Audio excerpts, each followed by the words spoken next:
Hello students. So today in this video I will discuss about the hard and soft water. तो बेटा सबसे पहले ये समझो कि सॉफ्ट और हॉट वाटर होता ही क्या है। सॉफ्ट वाटर वो होता है जो साबुन के संग हमें झाग दे देता है। बेसिक डेफिनेशन होती है इसकी। So water which gives lather with soap readily is called as soft water, whereas the water which do not give lather is known as the hard water. Examples of the soft water is rainwater, distilled water, demineralized water, whereas the hard water is your sea water, well water, lake, river water, etc. Now, अब ये जो water hard होता है ये किस वजह से होता है? So, what are the causes of the hardness of water?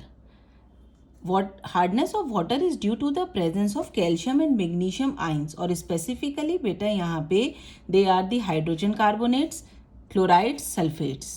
Means calcium hydrogen carbonate, magnesium hydrogen carbonate, calcium chloride, magnesium chloride, calcium sulphate, magnesium sulphate. अब बेटा जो हार्ड वाटर होता है वो सोप के संग लेदर क्यों नहीं देता? क्योंकि देखो जो सोप होता है वो सॉल्युबल सॉल्ट्स होते हैं हायर फैटी एसिड्स के, सोडियम और पोटेशियम के, जैसे stearic acid, palmitic acid, oleic acid. अब एक जनरल फॉर्मूला हम यहाँ लिख रहे हैं, RCOONA को कैल्शियम से रिएक्ट कराइए तो ये क्या काम करता है? अगर वाटर जो हार्ड वाटर है जिसमें कैल्शियम और मैग्नीशियम आयंस प्रेजेंट है, ये इस सोडियम को रिप्लेस कर देता है और उसकी जगह खुद ले लेता है. तो अब जो सोप का काम होगा ये वो काम तो कर ही नहीं रहा.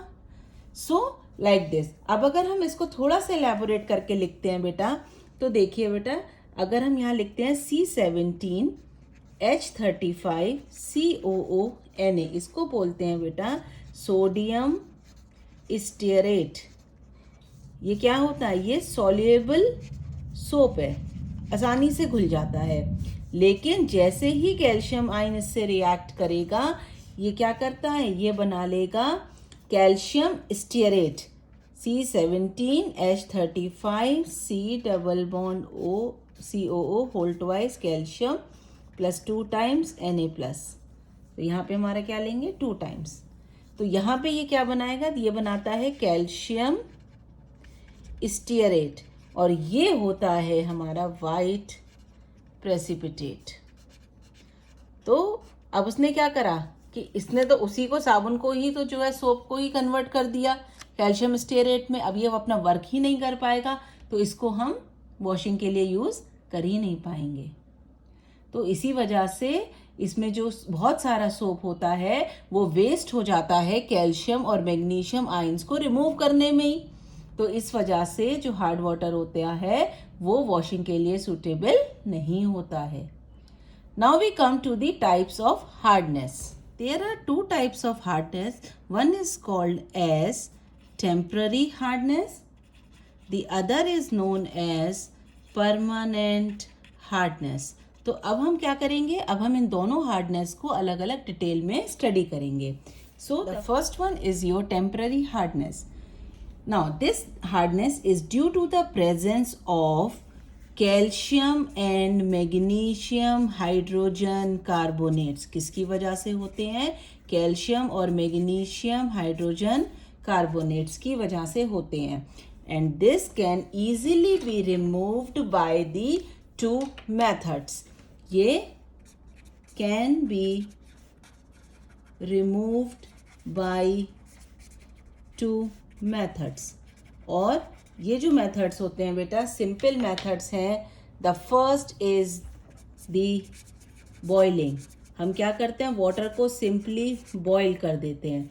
सो by boiling the temporary hardness can be removed. होता क्या है बेटा? जो कैल्शियम हाइड्रोजन कार्बोनेट होते हैं, जैसे ही हम इनको बॉईल करेंगे ये कन्वर्ट हो जाते हैं कैल्शियम कार्बोनेट में, कार्बन डाइऑक्साइड में और वाटर में. और ये जो कैल्शियम कार्बोनेट होता है ये इनसॉल्युबल होता है, प्रेसिपिटेट आउट हो जाता है, जिसको हम फिल्टर ऑफ कर लेंगे और जो हमारा टेम्पररी हार्डनेस है वो रिमूव हो जाएगी. Same reaction goes for magnesium hydrogen carbonate also. Heat करेंगे, मैग्नीशियम कार्बोनेट बनाएगा, कार्बन डाइऑक्साइड देगा, वाटर देगा, they will be is filtered out. अब बेटा कभी कभी आपको जो मैग्नीशियम हाइड्रोजन कार्बोनेट होता है, जब हम इसको हीट करते हैं, sometimes it is believed that magnesium hydrogen carbonate on heating also gets converted into magnesium hydroxide and carbon dioxide is removed. और ये भी जो मैग्नीशियम ये होता है ये भी जो मैग्नीशियम हाइड्रोक्साइड होता है ये भी प्रेसिपिटेट आउट हो जाता है. तो सम ऑथर्स बिलीव कि हाँ भाई ये कार्बोनेट में कन्वर्ट होता है, कुछ कहते हैं कि नहीं जी हाइड्रोक्साइड्स में कन्वर्ट होता है. So this is both the concept. तो ये हमारा सिंपल है bye boiling. The next Clark's method, बहुत आसान सा मेथड है क्लार्क्स मेथड ना. इसमें हम क्या करते हैं बेटा, इसमें हम ये कमर्शियल मेथड होता है. सबसे पहली बात तो हम क्या याद करेंगे इसको कि ये कमर्शियल मेथड है to remove the temporary hardness. इसमें हम क्या करते हैं कि calculated amount of slaked lime is added. Calculated amount का हम स्लेक्ड लाइम को ऐड करते हैं किसमें, टेम्पररी हार्डनेस जहाँ होगी. और टेम्पररी हार्डनेस इसकी वजह से है कैल्शियम और मैग्नीशियम बाइकार्बोनेट्स की वजह से. तो यहाँ पे कैल्शियम बाइकार्बोनेट होगा तो इसमें हम डालते हैं calculated amount of slaked lime which is nothing but calcium hydroxide. तो ये क्या है, स्लेक्ड लाइम. इसको हम कैलकुलेटेड अमाउंट डालते हैं. Now this is converted to calcium carbonate and 2 moles of water is formed. Similarly if it is treated with magnesium hydrogen carbonate तब क्या होगा, तब भी बेटा यही रिएक्शन होगी. और अब हमें instead of 2 moles magnesium carbonate मिलेगा, कैल्शियम कार्बोनेट मिलेगा और वाटर मिलेगा. So this is a simple Clark's method to remove the temporary hardness. So these are the two methods by which the temporary hardness can easily be removed. Now the second type of hardness is the permanent hardness. Permanent hardness. और permanent hardness जो होता है वो होता है due to the soluble salts of chlorides and sulfates of calcium and magnesium. तो ये किसकी वजह से है बेटा, calcium chloride, calcium sulphate, magnesium chloride, magnesium sulphate. ये परमानेंट हार्डनेस इसलिए बोला जाता है क्योंकि इसको हम बॉइलिंग से रिमूव नहीं कर सकते हैं. Now this can be removed by the 2 methods.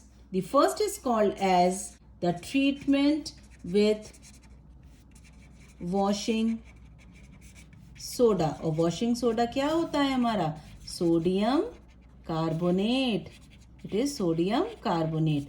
अब क्या करते हैं हम, इसमें सिंपल है, कैल्शियम क्लोराइड लेते हैं, इसको ट्रीट करेंगे सोडियम कार्बोनेट से. ये बनाता है NaCl और calcium carbonate, 2 times of NaCl and it forms calcium carbonate जो कि प्रेसिपिटेट आउट हो जाएगा. Similarly, magnesium sulfate treated with sodium carbonate. Now this time it is forming Na2SO4 sodium sulfate, magnesium carbonate और ये precipitate out हो जाएगा.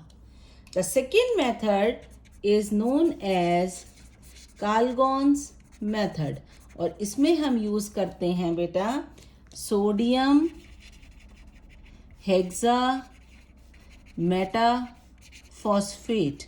General reaction अगर लिखो इसकी तो ये है NaPO3 6, लेकिन एग्जैक्टली इस फॉर्म में नहीं होता है ना. इसी को हम बोलते हैं कालगॉन्स और इसी को बोलते हैं कालगॉन जनरल. तो ये क्या करता है, ये कैल्शियम और मैग्नीशियम आयंस के संग सॉल्युबल कॉम्प्लेक्स बना लेता है. कैसे बनाता है बेटा, देखिए कैल्शियम क्लोराइड है हमारे पास, ये जो सोडियम हेक्सामेटाफॉस्फेट है ये बेटा एक्चुअली में ये कॉम्प्लेक्स है.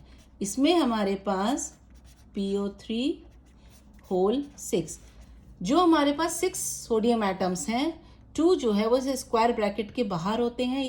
अब जो यहाँ पे अंदर वाले सोडियम होते हैं वो कैल्शियम आयन से रिप्लेस कर जाते हैं. कैसे करते हैं बेटा, देखिए Na2Ca2PO3 and 4 times of NaCl is formed.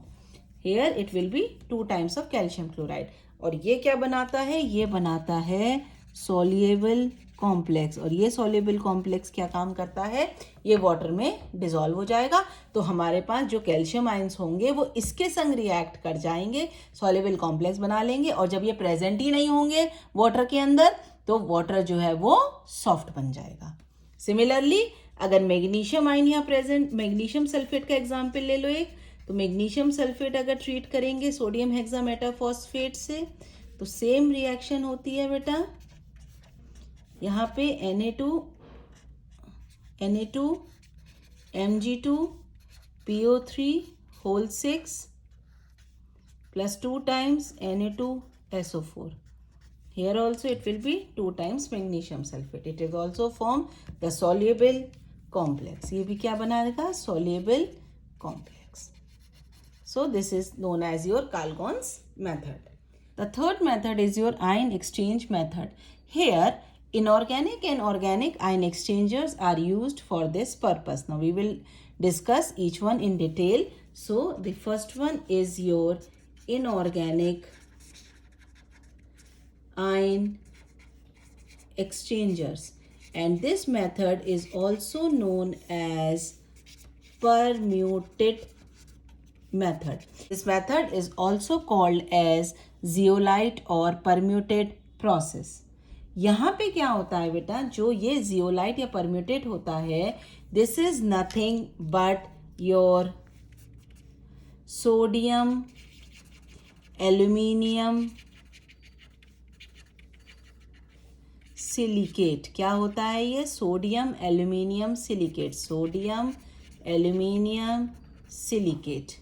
और इसको हम शॉर्ट में अपने कन्वीनियंस के लिए आगे से लिखेंगे NaZ। यहाँ पे बेटा क्या होगा, जो कैल्शियम और मैग्नीशियम आयंस होंगे वो यहाँ पे सोडियम आयन से रिप्लेस हो जाते हैं। देखो बेटा किस तरीके से होती है ये रिएक्शन। हमने कहा कि यहाँ पे परम्यूटेड है ये NaZ, ये NaZ यानी कि जो Z वाला पोर्शन है AlSiO2 है, तो सोडियम हमने एज सच लिखा, सोडियम NaZ, इसको हम क्या बोलते हैं, परम्यूटेड। ये जो परम्यूटेड होता है इसको हम मैग्नीशियम आयन से ट्रीट कर रहे हैं, तो ये क्या बनाएगा, MgZ2 plus 2 times Na plus, balance कर दो तो ये 2 टाइम्स NaZ हो जाएगा। इसी तरीके से बेटा क्या रिएक्ट करेगा, कैल्शियम आयंस रिएक्ट करेंगे और ये बना देगा calcium CaZ2 plus 2 times Na plus. अब क्या होता है, जैसे जैसे हम इसको यूज़ करते चले जाते हैं, अब आप खुद सोचो कि अगर मानो हमने क्वांटिटी डाली सोडियम एल्यूमिनियम सिलिकेट की, है ना, तो अब सब ये देखो बेटा, यहाँ पे हम कहते हैं कि ये हमने कॉलम लिया है, कॉलम में से हम यहाँ से इसमें हमने सोडियम मेटा एल्यूमिनेट भर दिया और यहाँ से हम पोर कर रहे हैं हार्ड वाटर। अब हार्ड वाटर के अंदर क्या प्रेजेंट है, मैग्नीशियम और कैल्शियम आयंस, और ये क्या है, NaZ प्रेजेंट है। अब हमने क्या करा, जैसे ही हम इसमें हार्ड वाटर पोर अप कर रहे हैं और इसमें ये क्या जियोलाइट परम्यूटेड है, जियोलाइट है NaZ, हार्ड वाटर के अंदर क्या है, कैल्शियम और मैग्नीशियम आयंस हैं। अब ये धीरे धीरे क्या करेंगे, ये इसको रिप्लेस करते चले जाएंगे और यहाँ से हमें मिल जाएगा सॉफ्ट वाटर और यहाँ से निकल रहे हैं हमारे पास सोडियम आयंस, है ना, सोडियम आयंस से 2 नहीं, सोडियम आयंस यहाँ से रिप्लेस हो रहे हैं, निकल रहे हैं हमारे पास। ये जो ये सॉल्युबल होंगे वाटर के अंदर, नो डाउट, तो जो कैल्शियम और मैग्नीशियम आयंस होंगे वो तो यहीं रिटेन हो जाएंगे। तो आफ्टर अ लॉन्ग प्रोसेस एक स्टेट ऐसी भी तो आएगी कि सारे NaZ रिप्लेस हो गए कैल्शियम और मैग्नीशियम आयन से। अब यहाँ पे ये बचा ही नहीं, सिर्फ क्या बचे, मैग्नीशियम Z2 CaZ2। तो यहाँ पे जब हम हार्ड वाटर डालेंगे, अब कैल्शियम और मैग्नीशियम आयन किसको रिप्लेस करेंगे, this is called as that is permutit is exhausted. ये स्टेट क्या कहलाई जाती है कि इसको कहते हैं हम परम्यूटेड इज एग्जॉस्टेड। और जब कोई चीज एग्जॉस्ट हो जाती है तो फिर हम उसका क्या करते हैं, रीजनरेशन। तो इसको बोलते हैं हम रीजनरेशन ऑफ द परम्यूटेड। अब इसमें क्या करेंगे, अब ये रिएक्शन बिल्कुल रिवर्स हो जाएगी। यहाँ पे हम इंस्टेड ऑफ हार्ड वाटर यहाँ पे हम ऐड करते हैं सोडियम क्लोराइड। मीन्स कि यहाँ पे आप देख रहे हो बेटा, यहाँ पे MgZ2 ले लो चाहे CaZ2 ले लो, दोनों में हम ऐड करेंगे NaCl। तो दोनों ही क्या रिएक्ट करेंगे, NaCl से रिएक्ट करेंगे। और आप खुद सोचो बेटा कि जब रिवर्स रिएक्शन है तो वापस हमें वही चीज़ मिल जाएगी NaZ, और यहाँ से क्या निकला, मैग्नीशियम क्लोराइड, और ये निकला कैल्शियम क्लोराइड।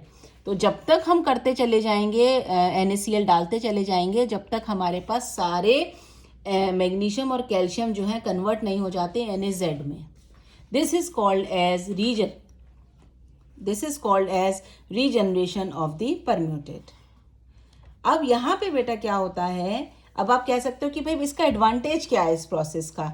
एक तो बेटा ये टेम्पररी और परमानेंट हार्डनेस दोनों के लिए यूज़ किया जा सकता है, और इस वाले प्रोसेस में आपने रीजनरेशन के लिए क्या यूज़ कर रहे हो, NaCl, जो कि एक बहुत ज़्यादा चीप है। तो आप ये कह सकते हो कि ये वाला जो प्रोसेस होता है ये एक चीप मेथड है for the conversion of the hard water into the soft water. Now the second is your organic ion exchangers. Your synthetic resin method, it is also known as organic ion exchangers. अब ये वाले जो ion exchangers होते हैं ये भी remove करेंगे calcium और मैग्नीशियम आयंस को। यहाँ पे हम यूज़ करते हैं बेटा कैटाइन एक्सचेंज रेजिन्स, जो कि यहाँ पे आपके पास होते हैं। यहाँ पे ऑर्गेनिक फ्रेमवर्क होता है यहाँ पे SO3H ग्रुप का। तो यहाँ पे हम बेसिकली यूज़ कर रहे हैं कैटाइन एक्सचेंज रेजिन, और ये क्या काम करता है बेटा, RSO3H। ये है हमारे पास, ये ऑर्गेनिक कंपाउंड है। ये हम इसको ट्रीट करते हैं, is treated with NaCl to get the resin, जिसको हम रिप्रेजेंट करेंगे RNA से। मतलब कि ये जो कैटाइन एक्सचेंज है ये ऑर्गेनिक कंपाउंड है, इसको हमने NaCl से ट्रीट कर दिया और हमने RNA बना दिया। इसको हम बोल रहे हैं ऑर्गेनिक एक्सचेंज रेजिन।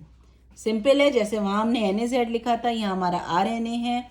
ये RNA किसकी तरह एक्ट कर रहा है, कैटाइन एक्सचेंजर। ये जो कैटाइन एक्सचेंजर है हम इसकी रिएक्शन करेंगे कैल्शियम आयन के संग, तो ये बनाएगा बेटा R2Ca plus 2 times Na plus. तो यहाँ पे बैलेंस करेंगे तो ये आ जाएगा। Similar reaction will be with magnesium ion, so it will form R2Mg plus 2 times Na plus. अब अगेन वही कंडीशन आ जाएगी कि जब धीरे धीरे यूज़ करते करते क्या हो जाएगा कि ये जो सारे जो Na हैं वो रिप्लेस हो जाएंगे कैल्शियम और मैग्नीशियम आयंस के संग। तो हम बोल देंगे कि ये एग्जॉस्ट हो गया। तो फिर नेक्स्ट स्टेप क्या होगा, रीजनरेशन का। क्या, regeneration of resin. Same concept है बेटा, बस सिर्फ कंफ्यूज नहीं करेंगे। तो रीजनरेशन में क्या करेंगे, R2Ca को फिर ट्रीट कर देंगे NaCl से, क्या बना देगा 2 times RNA plus CaCl2। Similarly R2Mg treated with NaCl will form 2 times RNA plus MgCl2, और आपका रीजनरेट हो गया। फिर दोबारा से यूज़ करिए। So now you have understood the concept of removal of hardness of water. Now we will calculate the hardness of water. अब हम ये कैसे पता लगाएंगे कि वाटर के अंदर जो है कितने % हार्डनेस है, या what is the extent of hardness. So the extent of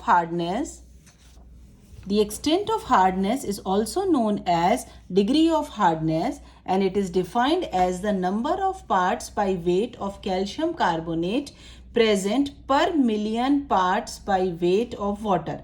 Per million parts means ppm. तो हार्डनेस हम कितने % से निकाल सकते हैं, grams of calcium carbonate divided by 10⁶ grams of water, या फिर 10⁶ ml of water. So this can be explained by a simple example. Now see this question. 10 liters of hard water required 0.28 grams of lime calcium oxide for removing hardness. Calculate the temporary hardness in ppm of calcium carbonate.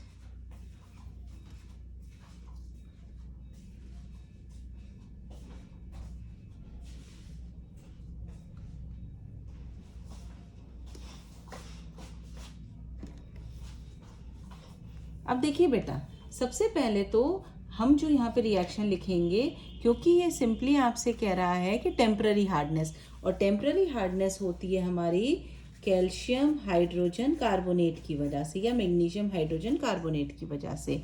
तो यहाँ पे अगर हम इसकी reaction calcium oxide से कराएंगे तो ये बनाएगा calcium carbonate and water. Balance करो इक्वेशन को, so it will be your 2 times calcium carbonate. यहाँ देखो कैल्शियम ऑक्साइड का मोलर मास हो जाएगा 56 ग्राम्स और कैल्शियम कार्बोनेट का होता है 100। कितने मोल्स हैं? 2, सो इट इज 200 ग्राम्स। तो अब आप देखिए कि 56 grams of calcium oxide is equal to 200 grams of calcium carbonate in 10 litres of water. तो 0.28 ग्राम्स के लिए कितना हो जाएगा? मैं रिमूवल के लिए कितनी ज़रूरत हो जाएगी? 200 divided by 56 into 0.28, that will give you 1। अब 1 gram of calcium carbonate in 10 litres of water. Clear cut है बेटा कि यहाँ पे देखो, यहाँ से 1 gram of calcium carbonate in 10 litres of water. तो 1 gram of calcium carbonate in 10 into 1000 ml of water, that is equal to 10 to the power 4 ml of water. तो 100 grams of calcium carbonate in 10 to the power 6 ml of water. So अब ये हमने ppm में निकाल लिया 10 to the power 6, तो कितना आया? 100 grams, means hardness is 100 ppm. So your hardness is 100 ppm. See one more problem. Calculate the weight of calcium oxide required to remove hardness of 10 to the power 6 liter of water containing 1.62 grams of calcium hydrogen carbonate in 1 liter. तो बेटा देखो, यहाँ पे calcium oxide react करेगा calcium hydrogen carbonate से and it will form calcium carbonate and water. यहाँ पे आप देखो 1 mole is reacting with 1 mole of calcium hydrogen carbonate but forming 2 moles of calcium carbonate. तो अगर आपसे पूछा जाए कि number of moles of calcium hydrogen carbonate formed in 1 litre of sample, तो आप बोलोगे कि भाई 1.62 ग्राम्स तो दिया हुआ है divided by it's molar mass and it's molar mass is 162 grams. So it is 162. That comes out to be 0.01 moles. Now, moles of calcium oxide in 1 liter of sample, that is equal to जितना आपका calcium hydrogen carbonate है उतना ही calcium oxide है, that is 0.01 मोल। तो अब हमें क्या निकालना है? हमें निकालना है कैल्शियम ऑक्साइड को का वेट कितने में? 10 to the power 6 liters of water. So moles of calcium oxide required in 10 to the power 6 liter of sample will be 0.01 multiplied by 10 to the power 6 mole divided by 10 to the power 6 liter. That will be give you 10 to the power 4 moles per 10 to the power 6 liters of water. ये हमने क्यों निकाला बेटा? क्योंकि हमने अभी पीछे पढ़ा कि ये हम किस में निकालते हैं, ppm में निकालते हैं। तो हम ये कितना मानते हैं, 10 टू द पावर 6 लीटर्स में कितने मोल्स हैं, 10 टू द पावर 4 मोल्स। तो अब हमें मोल्स तो निकालने नहीं, हमें तो क्या निकालना है, weight of calcium oxide, that will be equal to 56 grams into 10 to the power 4. That will give you 5.6 into 10 to the power 5 grams. So this is your answer. Hope you have understood the concept of hardness of water, how to remove the temporary and the permanent hardness, how to calculate the extent of hardness. Keep practicing. Stay home. Stay safe. Thank you.